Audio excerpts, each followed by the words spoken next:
Good afternoon, everybody. Hope you guys are doing good on this Friday. Almost made it to the weekend. Almost made it to week 18. And we've finally got some injury reports from both the Seahawks and the Rams, and it's time to go over it and get an idea of what kind of team we might have and what kind of team we might be facing. And I'm happy to report, at the very least, that both injury reports are relatively simple and straightforward. So let's dive in a little bit here, starting on the Seahawks side of things. And as you can see on your screen, nobody is out. Not a single Seahawks player has been declared as out. Think about how many players we had listed as not practicing on Wednesday and Thursday. That's surprisingly good. I thought for sure, at the very least, Travis Homer would be out, and Phil Haynes would be out, and Ryan Neal would be out. No, nobody's out.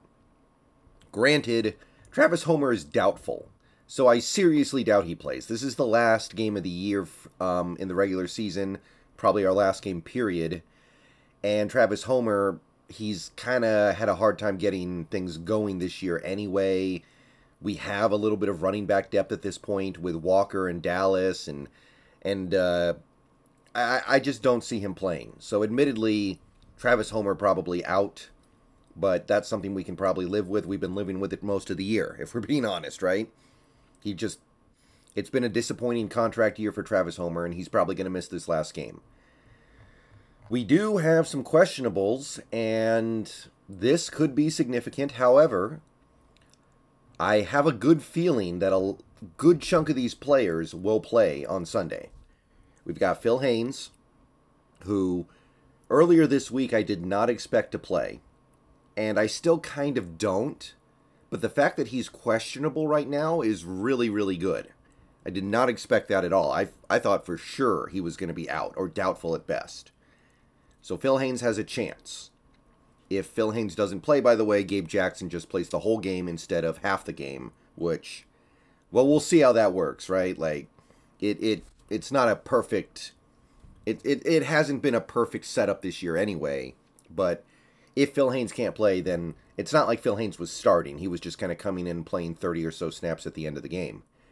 So, excuse me. Yeah. So the next one is the really big one, and I'm pretty confident, and we'll see what we learn in the next couple of days here, but I'm pretty confident Tyler Lockett's going to suit up and go out there. So he's questionable with the shin injury, but he came back in that Jets game, right? Like, it would be kind of weird to me if he got hurt against the Jets, came back in like less than an hour after the injury, played, and then he missed the next game, especially knowing it's the last game of the year and he's needed. I expect to see Lockett out there. So we won't know for sure until at least Sunday morning, probably, but I expect Lockett to play. Ryan Neal, also questionable, which is significant because last week he did not play. And the fact that he's questionable means, if I had to guess, I would now say he's probably going to play. Now, if he doesn't, we can do an okay job replacing him because we actually got pretty decent reps out of Tabor and Abram last week, and so be it if need be, but it's starting to look like Ryan Neal might get on the field for the last game of 2020. Well, it's not even the last game of 2022 anymore. It's the second game of 2023, last game of the regular season. On the other hand, he is kind of due for a contract this offseason, so maybe he wants to protect himself. That would be the one thing that I wonder about. But yeah, questionable. Damian Lewis, also questionable. I expect him to play with the ankle injury, and Quentin Jefferson's also questionable, but I would expect him to play. So of this list, I think Phil Haynes will miss the game. That's just my gut feeling based off the way Carroll talked about these injuries, and I would say Ryan Neal could go one way or the other. It just kind of depends on how he's looking at things. But Lockett, Lewis, and Jefferson, I think we're going to see all three of those guys. Now, will they be effective? Will they be able to do what they need to do? Maybe not. Maybe Lockett's going to have another game like he had against the Jets where he just has a few catches. But I think he'll be out there. That would be my read. Okay, so fairly simple, fairly straightforward. Think about the players who were either partially practicing or not practicing earlier this week. who we don't even have to worry about. Guys like Noah Fant, good to go. Abe Lucas, not even listed, good to go. The fact that he's not even listed should make people feel a lot better about him playing, by the way, because obviously there was a real concern that the patella tendon injury could blow up into something much bigger, but if that's a non-issue at this point, then that's actually a big relief. So things are looking a lot better than they were a couple days ago, which I mentioned in the video I made about the initial injury report, but it's good to see it actually happen. Okay, so with that in mind, let's cut over to the Rams, and their injury report is actually really simple too, because all the players that they have on their injury report on this Friday are out, meaning that there's no wondering if we're going to see them. We're not going to see them. So let's take a look here. You can see that it's basically the guys who have missed practice all week who are not going to practice. And, you know, I already said guys like Wagner and Ramsey, they were just resting. They were always going to play. So no Brian Allen, which is big because their interior offensive line is a train wreck. And Brian Allen was the one thing that was kind of sort of holding them together. So now they have a huge weakness in their interior offensive line, which is going to make it really hard for them to run the ball, which means we probably see more fly sweeps. Hopefully we're ready for it this week. No Aaron Donald, which I think we all kind of knew was going to happen. There's no point in playing Aaron Donald at this point. Like, that would be kind of silly to risk it in the last game of a lost season. So no Aaron Donald.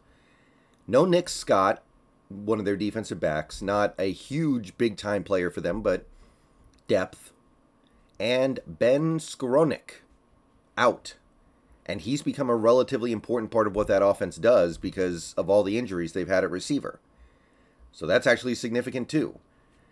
So the tiny little scraps of high-end players they had on that offense, basically down to nothing. They've got Tyler Higbee. They've got Rob Havenstein. And that's kind of it. They have some guys who are playing pretty well. Like, I think Cam Akers has played pretty well since he got back. I think they've gotten decent reps out of the receivers like Brandon Powell. But in terms of, like, high-end players, it's all the way down to the nub. And that's it. Nobody's doubtful. Nobody's questionable. We are going to get Havenstein. He is going to play. Of course, Wagner. Of course, Ramsey. Those guys were just resting. Same with Higbee. Higbee was resting earlier this week. Greg Gaines missed a couple of one practice this week, but he's going to go.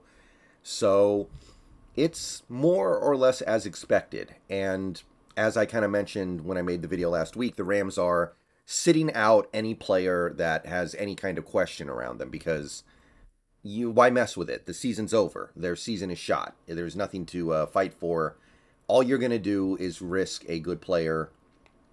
And hey, that's what any smart team would do, especially a team that is hoping to be able to scrape together some sort of success next season. I know that there was a... I don't think this was ever on the table, but there were some people who were saying, oh, Stafford's going to play in this game because he wants to help the Lions get into the playoffs. But no, the Rams don't care about that. Okay, that's your injury report for this last game of the year. And it's about as good as we could have hoped given where we started this week, I think. So catch you guys later. Go Hawks. Let me know what you think. And we'll need to get a little bit more news over the next couple of days, but looking okay from my perspective.